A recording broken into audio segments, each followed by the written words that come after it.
జనభేరి న్యూస్కి స్వాగతం. చిత్తూరు జిల్లా పలమనేరు నియోజకవర్గం పలమనేరు పట్టణంలో నిన్నటి దినం వైకాపా ఆధ్వర్యంలో నిర్వహించిన ఆసరా చెక్కుల పంపిణీ కార్యక్రమంలో చిత్తూరు ఎంపీ రెడ్డప్ప మరియు సూపర్ బజార్ అధ్యక్షులు సుభాష్ చంద్రబోస్ల ప్రసంగంపై తెలుగుదేశం పార్టీ నాయకులు మీడియా సమావేశం నిర్వహించి తీవ్ర స్థాయిలో ధ్వజమెత్తారు. ఈ సందర్భంగా వారు మాట్లాడుతూ దళిత నాయకుడిగా ఒక దళితుడికి కూడా న్యాయం చేసిన పరిస్థితి లేదని, జగన్ రెడ్డి పరిపాలనలో దళితులపై జరిగిన దౌర్జన్యాలకు ఆగడాలకు హద్దులు లేకుండా పోయాయని, పెద్దిరెడ్డికి పెదపాలేరుగా వ్యవహరిస్తున్నారని, వాళ్ళ దగ్గర చేతులు కట్టుకొని వాళ్ళ ఇళ్లలోకి పోకుండా వాళ్ళ పక్కన కూర్చోకుండా ఉంటే వాళ్ళు చిత్తూరు పార్లమెంట్ సభ్యులుగా చేశారని, పార్లమెంట్లో దళితులపై గొంతెత్తి మాట్లాడిన దాఖలాలు లేవని విమర్శించారు. మా నాయకుడి పైన లేనిపోని మాటలు చెప్పవద్దని, ఇక మీదట రెడ్డప్పన్న కానీ బోసన్న కానీ అమర్నాథ్ రెడ్డిని విమర్శిస్తే తగిన బుద్ధి చెబుతామని వారు హెచ్చరించారు. అన్యాయాలు జరిగింది దళితుల పైన, ఎంతో మంది చనిపోయినారు, ఎంతో మంది దెబ్బలు తిన్నారు, ఎంతో మంది పైన కేసులు పెట్టినారు. ఇన్ని చేసినా కానీ ఒక్కరోజు కూడా స్పందించిన బాబద్దే లేదు. ఆయన నన్ను మాట్లాడతామంటే నాకు నవ్వాలా ఏడియాలా? ఈయన ఎస్సీ అని చెప్పుకుంటే కూడా మాకు సిగ్గుగా ఉంది. ఎందుకంటే ఎప్పుడైనా స్పందించాలి కదా. పార్టీలతో ఏముందండి పని? అంబేద్కర్ ఎస్సీలు రిజర్వేషన్ కల్పించింది ఎందుకంటే దళితులకు ఒకరికొకరు సహాయం చేసుకుంటారు, దళితుల పక్షాన్ని నిలబడతారు, దళితులకు న్యాయం చేస్తారు అనేసి పోరాడతారనే ఉద్దేశంతో రిజర్వేషన్ కల్పించింది. ఈయన ఎవరికి ఊడిగం చేయాలనేసి ఈయన ఎంపీ అయినాడు. ప్రజలకు సేవ చేయడానికి కాదు, ఎవరి కాళ్ళ కింద ఊడిగం చేయాలనే ఉద్దేశంతో ఈయన ఎంపీ అయినాడు. ఇకపోతే ఈయన గురించి మేము కొన్ని తెలుసుకున్నాం. ఏం బా ఈయన తెలుసా, ఈయన ఎంపీ అంటా ఉన్నారు అది ఇది అంటే, ఈ పెద్ద పంజాన్మనంలో బట్టంతోటి అనే ఒక విలేజ్ ఉంది. ఆ విలేజ్లో పాత్రలు చెప్తున్నారు బా దీని ముందు ఇక్కడ ఏదో ఆయనకి ఏదో అక్రమ సంబంధం ఉండింది, ఎక్కువ ఈ ఊరికి వచ్చి పోతా ఉన్నాడు బా అని తెలుసు, అంతేగాని ఆయన ఎంపీ అనే విషయం మాకు తెలియదు అన్నాడు. అరే ఇదేంద్ర ఎట్లా అంటారు అనేసి ఎక్కడ పోలేదు పర్సనల్ అనేసి మళ్ళీ గమనించాడు. మళ్ళీ ఇంకా ఏం విషయం అంటే ఈయన ఒక స్వచ్ఛంద సమస్య పెట్టినాడు. ఈయన పాత వాళ్ళకందరికీ తెలుసు, దాంట్లో ప్రజల దగ్గర అంతా డబ్బులు తీసుకొని తినేసినాడు. అది కోర్టు నుండి కేసు పెడితే మళ్ళీ ఆయన ఎవరెవరు కాల్లో పట్టుకొని ఆ కేసు నుంచి బయటపడినాడు. ఆ విషయం మర్చిపోయినాడు. ఆయన మర్చిపోయి నిన్న లేనిపోని అవాకులు చవాకులు చేసినాడు. నిన్న కెలవాతి రామకృష్ణారెడ్డి, కెలవాతి అమర్నాథ్ రెడ్డి వాళ్ళ ఇంట్లో వాళ్ళ ఊర్లో వాళ్ళు ఇట్లా అంటారు అట్లా అంటారు ఏదేదో అంటారు. పిల్లి పాత దగ్గర తెలియదంట, కళ్ళు మూసుకొని తాగుతా ఉంటుంది, ఎవరు చూడలేదు అనుకుంటా ఉంది. ఈ చరిత్ర చాలా ఉంది. అంతెందుకండి ఈయన ఎంపీ కదా, ఎంపీ ల్యాండ్స్ ఎంత ఖర్చు పెట్టాడు జిల్లాలో అది చెప్పానండి చూస్తాం. ఎస్సీ ఎస్టీ సబ్ప్లాన్ నిధులన్నీ 27 పథకాలు ఎస్సీకి తీసేస్తున్నారు. ఒక్క రోజైనా పార్లమెంట్లో కానీ లేకపోతే డిస్ట్రిక్ట్ డెవలప్మెంట్ బోర్డు కమిటీలో ఈయన చైర్మన్ కదా, ఒక రోజైనా ఆయన మాట్లాడినాడా? ఇప్పుడు ఎవరు మాట్లాడాల? ఎస్సీ ఎస్టీ మానిటరింగ్ కమిటీకి చైర్మన్. ఇప్పటివరకు ఎక్కడ కూడా ఎస్సీల సమస్యలపైన స్పందించిన బాబుతే లేదు. ఎన్ని జరిగినాయి మన జిల్లాలోనే, వేరే బయట వద్దులేండి. నీకు ఇంట్లోనే పెత్తనం, ఇలా బయట ఆడిస్తారు పెత్తనం నీకు. నీవు ఎక్కడైతే నీ కాన్స్టిట్యున్సీ ఉందో, ఎంపీ కాన్స్టిట్యున్సీ ఎక్కడైనా స్పందించిన బాబత్ ఉంది. నీవు ఎక్కడైతే నీ కాన్స్టిట్యున్సీ ఉందో, ఎంపీ కాన్స్టిట్యున్సీ ఎక్కడైనా స్పందించిన బాబత్ ఉందా? ఎక్కడైనా 10 రూపాయలు ఖర్చు పెట్టినంత ఇది ఉందా? కొంచెం మాట్లాడేటప్పుడు వయసు తగ్గట్టు మాట్లాడు. నీకంటే ఎక్కువ మేము మాట్లాడగలుగుతాం, కాకపోతే మేము మీ మాదిరి స్థాయి మర్చి మాట్లాడలేము. ఎందుకంటే నువ్వు ఎంపీ స్థాయి కాబట్టి నువ్వు ఎట్లా మాట్లాడాలా, ఏం మాట్లాడాలా, ఇన్ని రోజులు ఏం చేయలేదు, ఎలక్షన్ వస్తా ఉంది ఓట్లు అడుక్కో, అంతేకాని అతను ఇట్లా ఇతను ఇట్లా. అసలైన పోర్ట్రెంట్ ఎవరంటే నువ్వే. నువ్వు ప్రజలకు సేవ చేసేది లేదనేది విషయం తెలిసిందే కదా. కాబట్టి ఇప్పటికైనా తెలుసుకో, నేను ఏం చేసినా, నేను ఎస్సీగా పుట్టిన దానికి, రిజర్వేషన్లో నేను లబ్ధి పొందిన దానికి, ఎంపీ అయిన దానికి నేను ఏం చేసిన ప్రజలకు సేవ అనేది గుర్తు చేసుకొని ఏం మాట్లాడాలా, ఎట్లా ఉండాలనేది ఇప్పటికైనా తెలుసుకో. వయసు అయిపోతావు, అది ఎప్పుడు బగిటి తగ్గుతావో తెలియదు.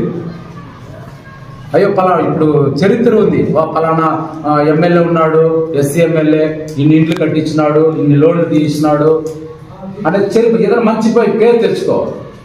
బగిటి తన్నట్ట వయసు వచ్చేస్తుంది నీకు. అది వదిలేసి తిక్కగా మాట్లాడితే ఖచ్చితంగా ఈసారి బుద్ధి చెప్తారు. లాస్ట్ టైం ఏదో గాల్లో గెలిచేసినాను, అది కాదులే, ఈసారి నీకు ఏమనేది తెలుస్తుంది. నీకు ఓటర్లు ఎట్లా నీకు బుద్ధి చెప్పాలనేసి రెడీగా ఉన్నారు. కాబట్టి ఏదైనా మాట్లాడేటప్పుడు ఒళ్ళు జాగ్రత్తగా మాట్లాడాలా. ఏం నేను చేసినా అది చెప్పుకో, ప్రజలు ఓట్లు వేస్తారు. ఎవరినో విమర్శిస్తే లేదా ఎవరినో ఇది చేస్తే కాదు. ఇంకోటి నాకు నన్ను అర్థమైంది ఏమనంటే, మీ వైసీపీ ప్రభుత్వంలో లేకపోతే మీ జగన్మోహన్ రెడ్డి పాలసీ ఏమనేది లాస్ట్ మంత్ అంతా విన్నాం. ఏమంటే ఎవరైతే ప్రతిపక్షం వాళ్ళని తిడతారో వాళ్ళకే ఎంపీ సీటు, ఎవరైతే ఏదో ఒకటి నిందలు వేస్తారో వాళ్ళకే ఎమ్మెల్యే సీటు అనేసి ఒక పాలసీ ఉంది మీకు. అసలు నేను ఇక్కడ తన్నాను, ఒక తన్ను ఇక్కడ తన్నేసి నేను ఎక్కడికి పంపిస్తున్నా గుర్తుందా లేదా? మళ్ళీ వాళ్ళు అక్కడ తంతే మళ్ళీ ఇక్కడికి వచ్చినావు. గతి లేనప్పుడు నీళ్ళు పోసం లోపల ఉన్నట్టు నీకు ఇచ్చిన సీట్ అంతే. నువ్వేమో పెద్ద పొడిచేస్తావు, లేకపోతే ఏమో డెవలప్ చేసినావు, ఏదో మంచి పేరు ఉంది అనేసి నీకు ఇలా. కాబట్టి ఏం మాట్లాడాలా, ఏం చేస్తే ప్రజెంట్ నాకు మంచి పేరు వస్తుందని తెలుసుకొని మాట్లాడాల్సిందిగా ఎంపీ రెడ్డప్ప గారికి తెలియజేస్తున్నాం. జై హింద్, జై హింద్. రాజంపేట పార్లమెంట్కి సంబంధించి రెడ్డప్పన్న గారు చిత్తూరు పార్లమెంట్ సభ్యుడిగా పోటీ చేసి ఈ చిత్తూరు పార్లమెంట్ ఎవరు దళితులు లేనట్లు ఆయన్ని దిగుమతి చేసుకుని ఆ పార్లమెంట్ సభ్యులు పెద్దలు రెడ్డప్పన్న గారు ఊగిపోతూ ఒంటికాల మీద లేచి గౌరవ మచ్చలేని నాయకులు మాజీ పార్లమెంట్ సభ్యులు కీర్తిశేషులు రామకృష్ణారెడ్డి గారి పైన, వాళ్ళ కుమారుడు అయినటువంటి అభివృద్ధి అంటేమో పొలం రుచి చూపించిన ఈ అమర్నాథ్ రెడ్డి గారి పైన అవాకులు చవాకులు పేలుతూ కొన్ని ఏదేదో మాట్లాడినాడు. మా గౌరవ మాజీ ముఖ్యమంత్రి గారు కూడా వెధవాన్ని మీరు అన్నారు.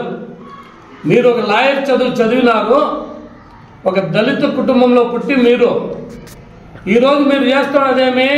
పెద్దిరెడ్డి గారికి పెద్ద పాలేరా కాదా? మీరు పెద్దిరెడ్డి కుటుంబానికి ఒక పెద్ద పాలేరు. మీరు వాళ్ళ దగ్గర చేయిలు కట్టుకొని వాళ్ళ ఇళ్ళలోకి పోకుండా వాళ్ళ పక్కన కూర్చోకుండా మీరు ఈరోజు ఉంటే మిమ్మల్ని చిత్తూరు పార్లమెంట్ సభ్యులుగా చేసినారు, గాలి వాటంలో గెలిచినారు. సరే, అంతా బాగానే ఉంది. మేము ఎంతసేపు ఉద్యమాల్లో పోరాడుతూ ఉండేది, వీళ్ళు వాళ్ళు పట్టో పగడో ఎప్పుడు కూడా మేము ఉద్యమాల్లో పోరాడుతూ ఉంటే మీరు ఈ రెడ్డప్ప గారిని ఒకటి అడగదలుచుకున్నా.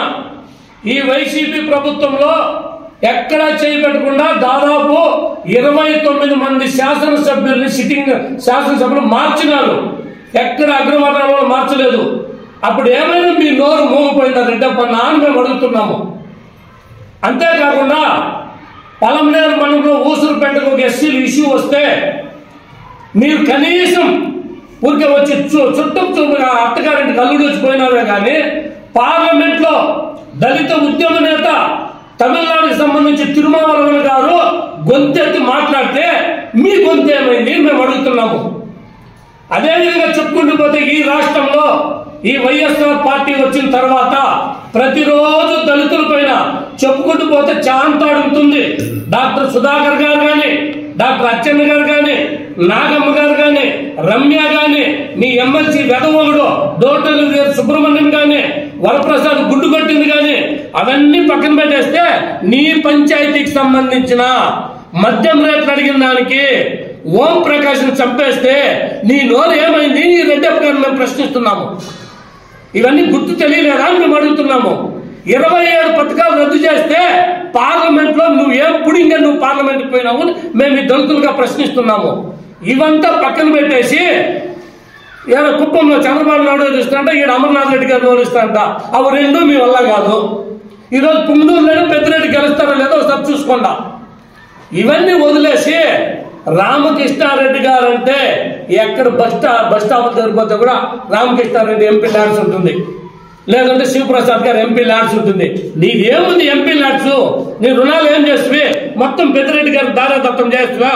ఉండాలి కొందరు బైరెడ్డిపల్లి కుప్పంలో నీకు కమిషన్లు ఇచ్చేసి ఆ ఎంపీ ల్యాడ్స్ వాళ్ళు వాడుకుంటున్నారు. కనీసం దళితుడిగా పుట్టినందుకు ఒక్క దళితులకు మంచి పనులు చేయవా రెడ్డప్పన్న గారు మేము అడుగుతున్నాము. ఇది వదిలేసి ఎంతసేపు నీ నోట్లో మాట్లాడొస్తాడని మేము అట్లా అనుకోలే. నువ్వు ఇంకైనా నోరు అదుపులో చేయకపోతే మేమంతా కూడా నీకు గట్టిగా బుద్ధి చెప్తాము. మరొక్కసారి అమర్నాథ్ రెడ్డి గారి పైన మీరు ఎందుకండి పుంగనూరులో ఎలక్షన్ జరిగిందని అడుగుతున్నా. అమర్నాథ్ రెడ్డి గారు ఏమో ఊర్లలో గొడవలు పెడతారంట, వీళ్ళకి వాళ్ళు చిచ్చులు పెడతారంట. మరి పెద్దిరెడ్డి గారు చిచ్చులు పెట్టారా? ఒక ఎలక్షన్ జరిగిందా? పుంగనూరు మున్సిపాలిటీ కానీ పుంగనూరు కాన్స్టిట్యూన్సీ మొత్తం జడ్పీటీసీ, ఎంపీటీసీ, సర్పంచ్ జరిగినాయా? ఏకపక్షంగా చేసుకుని ఎవరికి దౌర్జన్యమో కెలవాతి నూతన కాలువ కుటుంబం, మచ్చలేని కుటుంబం. నువ్వు కనీసం పెద్దిరెడ్డి గారి ఇంట్లోకి పోతావు మాకు తెలీదు. మేమైతే అమరాన్ని గారి పక్కలోనే భోజనం చేస్తాము, వాళ్ళ ఇంట్లోనే తింటాము. వీళ్ళు బట్టి అమరాన్నే మాకు వడ్డించిన రోజులు కూడా ఉన్నాయి. ఇట్లున్నాయి లేనిపోని సాకులు చెప్పొద్దండి. మీరు పెద్దిరెడ్డి గారికి పెద్దపాలేరు, ఒక దళితుడిగా పుట్టి. ఇంతటితో మరొక్కసారి అమర్నాథ్ రెడ్డి గారు నూతన కాలువ కుటుంబాన్ని విమర్శిస్తే గట్టిగా రెడ్డప్పనైనా సరే ఎవరైనా సరే ఏ దళిత ఎవరిని వదిలిపెట్టమో గట్టిగా మీకు తగిన శాస్తి చెప్తాము, తగిన బుద్ధి కూడా చెప్తామని కూడా రెడ్డప్పన్న గారికి మేము విన్నవించుకుంటాం. జై తెలుగుదేశం, జై అమరనాథ్. ఈ రోజు దళితులను మానభంగాలు చేస్తే, ఈ రోజు దళితులు వాళ్ళ హక్కుల కోసం ప్రశ్నిస్తే జైల్లో పెట్టి వాళ్ళ మీద హింస కేసులు మొదలుపెట్టినటువంటి చరిత్ర మీరు ఎక్కడున్నారు రెడ్డప్పన్న గారు అని చెప్పి అడుగుతా ఉన్నాను. అదేవిధంగా ఈరోజు అనేకటువంటి జిల్లాలో దళితులకి అన్యాయంగా కనీసం ఒక SC ST monitoring committee meeting ని ఈ రోజు ఈ 7 నియోజకవర్గాల్లో మీరు పెట్టించారా ఒక దళిత ఎంపీ గారు అని చెప్పి నేను ఈ విలేకరుల సమావేశంలో మాట్లాడుతున్నాను. అదేవిధంగా ఈ రోజు ఎక్కడ చూసినా దళితులు సమస్యలు ఎదుర్కొంటున్నారు.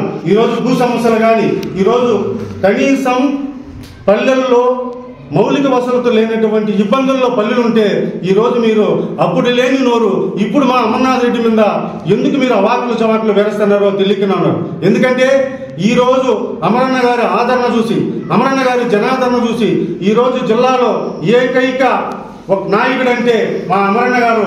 కాబట్టి ఈరోజు ఎటలైనా ఈ అమర్నాథ్ రెడ్డి గారి మీద ఏదో ఒకటి బురదలాడే విధంలో ఏదో రౌడీయిజము ఎలాంటి విధము లేకుండా మా నాయకుడు మచ్చలేని నాయకుడుగా, ఎలాంటి దౌర్జన్యాలు లేని నాయకుడుగా ఎదగతా ఉంటే దౌర్జన్యాలు చేసేది మీరు, దొంగ కేసులు పెట్టేది మీరు, ఇసుక మాఫీ చేసేది మీరు, అక్రమ క్వారీలు స్వాధీనం చేసుకునేది మీరు, అన్ని మీరు చేసి ఈ రోజు మా నాయకుడి మీద బురద తల్లుతున్నారే మీకు సిగ్గుందా? ఎంపీ గారు అడుగుతా ఉన్నాను. ఈ రోజు మా నాయకునికి ఎలాంటి అవినీతి అక్రమాలు లేవు. ఈ రోజు మా నాయకుడి మీద తప్పులు కేసులు పెడుతున్నారు. ఈ రోజు ప్రశ్నిస్తే అక్రమ కేసులు పెడుతున్నారు తప్పితే ఈ రోజు మా నాయకుడు మచ్చలేని నాయకుడుగా ఈ రోజు జిల్లాలో ఎదుగుతున్నారు. ఈ రోజు మీరు అంటా ఉన్నారు పలమనేరు నియోజకవర్గంలో వెంకయ్య గారిని అత్యధిక మెజార్టీతో గెలిపించాలని. ఎందుకు గెలిపించాలి దళితులు అత్యధిక మెజార్టీతో? ఈ రోజు మా బిడ్డలని పట్టణ పెట్టుకున్నందుక, ఈ రోజు మా దళిత హక్కుల్ని నిర్వీర్యం చేసినందుక, ఈ రోజు మా దళిత పథకాలని రద్దు చేసినందుక మీకు ఓటేసి గెలిపించాలని చెప్పి ఎంపీ గారు నేను అడుగుతా ఉన్నా. అదేవిధంగా ఈ రోజు పలమనేరు నియోజకవర్గంలో ఈ రోజు దళితుల్ని మీరేదో వదిలించినట్లు ఈ రోజు ఓడించల్లా అమర్నాథ్ రెడ్డి గారిని ఇంటికి పరిమితం చేయాలంటున్నారు. అయ్యా మీరు ఇంటికి పరిమితం అవుతారనే మనోభావనతో, మీకు ఆ కడుపులో బాధతో ఈ రోజు మీరు మాట్లాడుతున్నారు తప్పితే ఈ రోజు అమర్నాథ్ రెడ్డి గారు కుప్పంతో అట్లా ఇట్లా 10,000 మెజార్టీతో, కంపల్సరీ 90,000 మెజార్టీతో అమర్నాథ్ రెడ్డి గారు అసెంబ్లీకి పంపిస్తున్నాం దళితులుగా. ఈ రోజు అదే అమర్నాథ్ రెడ్డి గారిని మినిస్టర్ గా చేయడానికి సంసిద్ధంగా దళితులు పలమనేరు నియోజకవర్గంలో కంకణం కట్టుకున్నారని చెప్పి తెలియజేసుకుంటున్నాను. అందరికీ నమస్కారం. మీకు ఇది ఎంత బలం ఉంటే చంద్రబాబు నాయుడు గారు ఆ బలాన్ని తీసి మీ పదవి ఇచ్చినాడు. అది పోయేసి నేనేదో చేసినా, నాకు అది చేసినా, ఇది చేసినా. అమర్నాథ్ రెడ్డి గారు ఎమ్మెల్యేగా వైఎస్ఆర్ కాంగ్రెస్ పార్టీలోకి వెళ్ళినారు. ఎమ్మెల్యేగా మళ్ళీ తెలుగుదేశం పార్టీలోకి వచ్చినారు. మీరు ఎందుకంటే ఓడిపోయినారైతే అమర్నాథ్ రెడ్డి మీద, అమర్నాథ్ రెడ్డి తప్పుడు మనిషి, గొడవ పెడతాడు, బట్ట కాసి ముగ్గు పనిచేస్తాడు, అలాంటి వ్యక్తి మీరు ఎందుకు ఓడిపోయినారు? మీరు వైట్ పేపర్ కదా, ప్రజలు మీకు నమ్మినారు కదా. ఉండే పార్టీలో నేనైనా మీరైనా ఎవరైనా ఏ పార్టీలో ఉంటే ఆ పార్టీకి న్యాయంగా చేసినవాడు కరెక్ట్ అయిన నాయకుడు అవుతాడు. అంతెందుకంటే మొన్న మున్సిపల్ ఎలక్షన్ లో మీరు తెలుగుదేశం పార్టీలో ఉండి తెలుగుదేశం పార్టీకి వెన్నుపోటు మీరు పొరలేదని చెప్పి మీరు నమ్మే వెంకటేశ్వర సాక్షిగా మీరు ఒట్టేయండి, లేకపోతే నేను నమ్మే నా ముస్లింగా నేను వచ్చేసి ప్రమాణం చేస్తా. మీరు ఎంతమంది కౌన్సిలర్లకి తెలుగుదేశం వాళ్ళు నామినేషన్ వేస్తే మీరు విత్డ్రా చేసుకోండి, వచ్చేది వైఎస్ఆర్ కాంగ్రెస్ పార్టీ మీకు ఇబ్బంది పాలవుతారు అని చెప్పి మీరు ఫోన్ చేయలేదా? ఎందుకంటే పాప మా గోవింద్ శెట్టి మా ఎక్స్ కౌన్సిలర్ ఆయన చనిపోయినాడు. మన హిరణ్ ఇప్పుడు మా పార్టీలో ప్రధాన కార్యదర్శి, అతను ఫోన్ చేసి మీరు చెప్పలేదా?